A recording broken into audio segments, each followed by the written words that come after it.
Welcome to the Tim Booker channel, where wisdom is shared. We wish you an enjoyable listening experience. Today, we'll introduce a book titled The Small Big, with the subtitle, Small Changes That Spark Big Influence. The author is Robert Cialdini. The book's title, The Small Big, combines small and big to emphasize its focus on how even the tiniest, sometimes cost-free changes can have a significant impact on others or oneself. For example, if you're planning to lose weight, it's more motivating to focus on how much you've already shed in the beginning and, later on, consider how many pounds are left to lose. This is because concentrating on smaller numbers is more motivating. If you're going for a job interview, it's crucial not to overly emphasize your past achievements but rather highlight your potential. This is because, subconsciously, people tend to lean towards those with potential. When it comes to negotiations, it's advantageous to have your counterpart come to your company for negotiations as it can weaken their confidence. These insights may be considered as tactics, but the term tactics isn't necessarily pejorative. We live in an era filled with strategies, some subtle, while others are easily seen through. Ignoring these tactics can have unfortunate consequences. For instance, you may have noticed pricing ending in 9, such as $4.99 or $9.99, while shopping. This is a tactic designed to make you perceive the price as lower. However, a well-known retailer in the US once took a stand against this and decided to set all their prices as whole numbers. Consumers, indeed, voted with their wallets, resulting in a one-third drop in the retailer's sales performance, and the CEO was ousted. Understanding these tactics is essential. Even if you don't master the art of subtly influencing others, at the very least, you should be aware of how others might influence you. The author of this book, Cialdini, is one of the world's most renowned experts in persuasion and influence. He previously authored a famous book titled Influence, The Psychology of Persuasion, which has been recognized as one of Fortune magazine's 75 must-read books. The Small Big is a continuation of his work on influence. It doesn't delve into dry theories but directly provides 52 practical tactics for influencing others. The book challenges some of our conventional beliefs. For instance, while we used to think that people were rational beings who considered all information when making decisions, Cialdini's book suggests that most decisions are driven by intuition, emotions, inertia, and the principle of social proof, often in a very short time frame. Moreover, in a world inundated with information, merely presenting facts and reasoning isn't enough to persuade others. It's not the information itself that influences decisions but how it's presented in a context or scenario. To put it simply, by cleverly triggering a person's deep-seated motivations, you can influence them subconsciously. The book covers 52 details on influencing others, and I'd like to share some practical scenarios from daily life: how to make others follow through on their commitments, how to enhance your persuasive abilities, and techniques for negotiating successfully. First, let's discuss how to make others follow through on their commitments. Have you ever been stood up by someone who agreed to meet but never showed up? This might seem like a small matter, but the losses it can incur are staggering. For instance, in the UK, the cost of missed medical appointments was estimated to be around $9.71 billion annually. So, to ensure that others follow through, the book suggests getting them to make active commitments. Verbal commitments are not to be underestimated, as most people have a strong desire to keep their promises, especially when they've made those commitments themselves. There's an experiment where researchers posed as beachgoers, placed a radio next to sunbathers, and asked other sunbathers to watch it. Those who verbally committed to this task were much more likely to confront a thief trying to steal the radio compared to those who didn't make any commitment. This is the power of verbal commitments. So, remember, always end your communication with a commitment, whether it's before a meeting's end, having your team recap their tasks, or getting a child's commitment to listen to one more story before bed. These commitments significantly increase the likelihood of follow-through. However, there are individuals who are all talk and no action. In such cases, the book introduces another technique called implementation intention.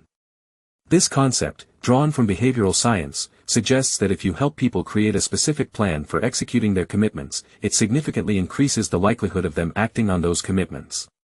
For example, many young people in the West are disengaged from politics and show low voter turnout. To address this, researchers designed a mobilization letter that differed from traditional voting encouragement letters. It included 3 questions: when will you vote? Where will you come from to vote? What will you do before voting? Those who answered these questions were far more likely to actually vote. In summary, commitments are essential, but it's also crucial to prompt individuals to think about how they'll execute their commitments. The more detailed their plans, the higher the likelihood of follow-through. You might say upon hearing this method sounds fine, but it's challenging to implement. How can I make others immediately outline an action plan? In reality, you can subtly influence others on the details without making a big fuss. For example, if you want to ensure a colleague's participation in a meeting, you can ask them, before our meeting at 4 p.m. tomorrow, what are your plans? This simple question, when processed in their mind, encourages them to attend the meeting on time. To make others follow through on their commitments, here's another technique: shorten the time frame.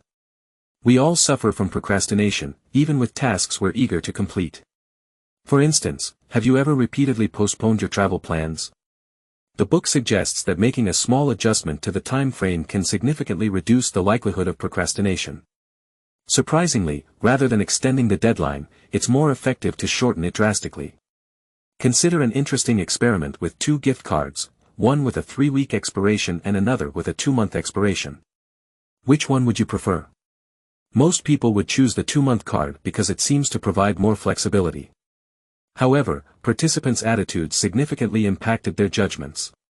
People holding the 2-month card felt more assured about using it before the expiration date, while those with the 3-week card were more conservative. Paradoxically, 5 times more people with the 3-week card used it. So, if you want clients to adopt your advice, don't assume that giving more time is effective. Instead, reduce the time frame significantly. The next practical life scenario is about enhancing your ability to influence others. The book suggests that clothing plays a significant role in persuasion. A reality TV show conducted an experiment where actors purposely littered in the street and then asked passers-by to pick up the trash and dispose of it. If the actor making the request was dressed casually, very few people complied. However, when the same actor donned a security guard uniform, compliance rates doubled.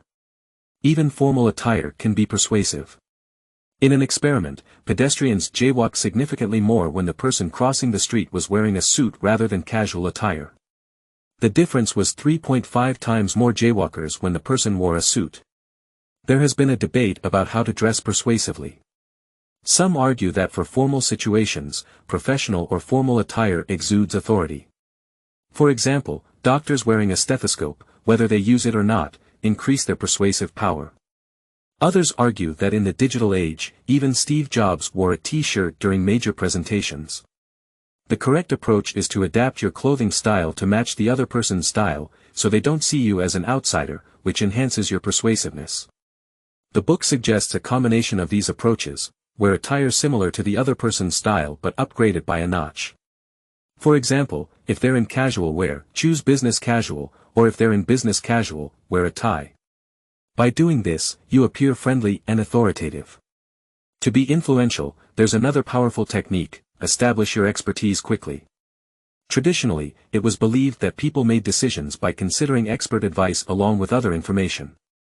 However, modern brain imaging technology has overturned this view.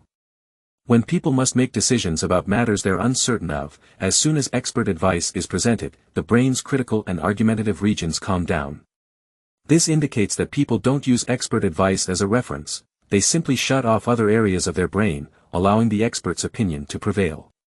So, how experts convey their opinions can make a significant difference. People generally think that expressing complete confidence and decisiveness is essential, but the book presents a counterintuitive perspective. It suggests that experts who exhibit a slight degree of uncertainty and hesitation appear more trustworthy.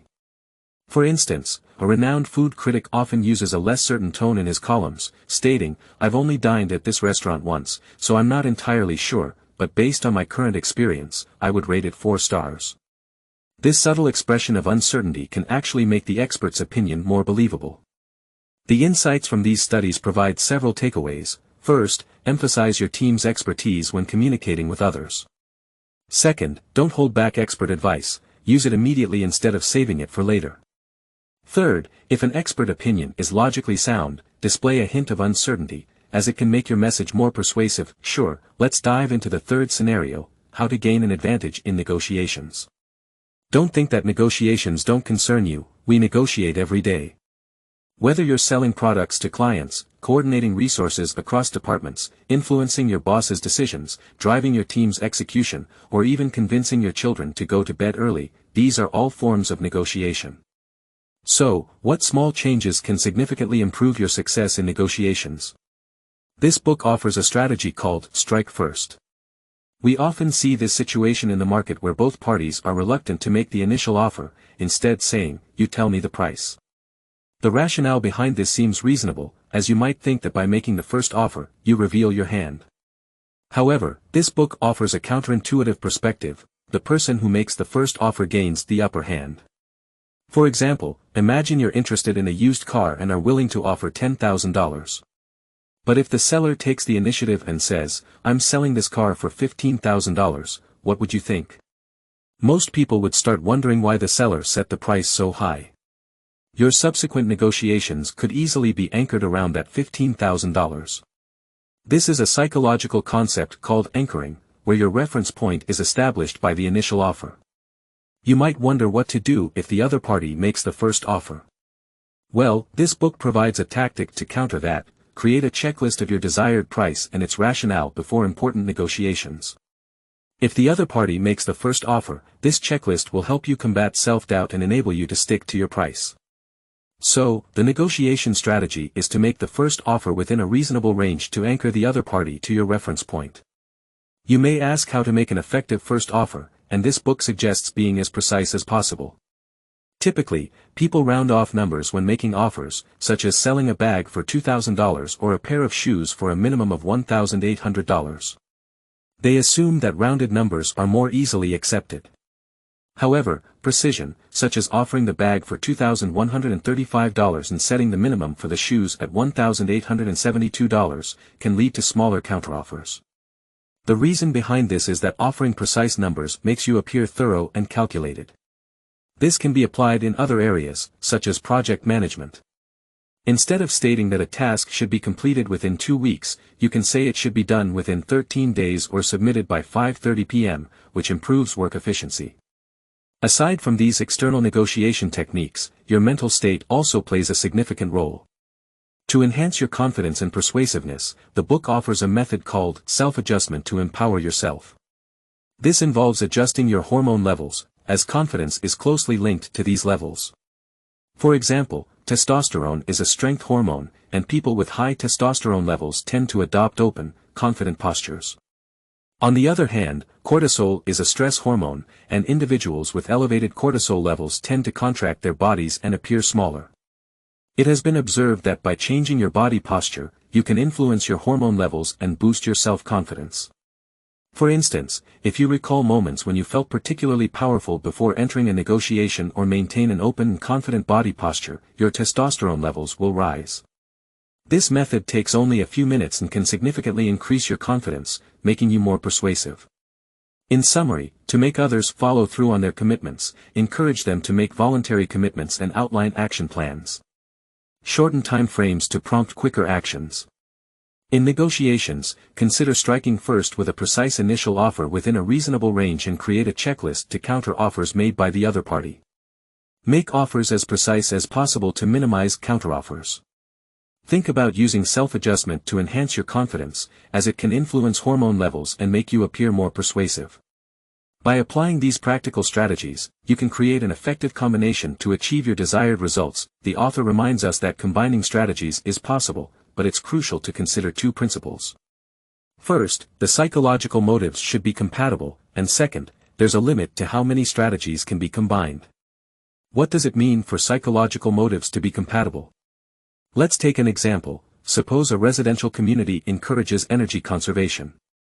One approach is to tell high-energy consuming households that their electricity consumption is much higher than their neighbors, emphasizing the importance of low-carbon and environmentally friendly practices. Another tactic involves offering a monetary incentive. If your household achieves certain energy savings, you'll receive a reward. Both of these strategies work well when used individually. However, when combined, they become ineffective. The reason is straightforward. The first approach convinces you through common interests, while the second uses individual incentives. These two motivations are contradictory, and their effects cancel each other out. What does it mean that there's a limit to combining strategies? The idea is that the more tactics you use, the more apparent your intentions become. Once people realize that you are intentionally trying to influence them, they're more likely to resist. The maximum number of combined strategies, according to the author, is 3. This is why I've presented no more than 3 strategies in each major scenario.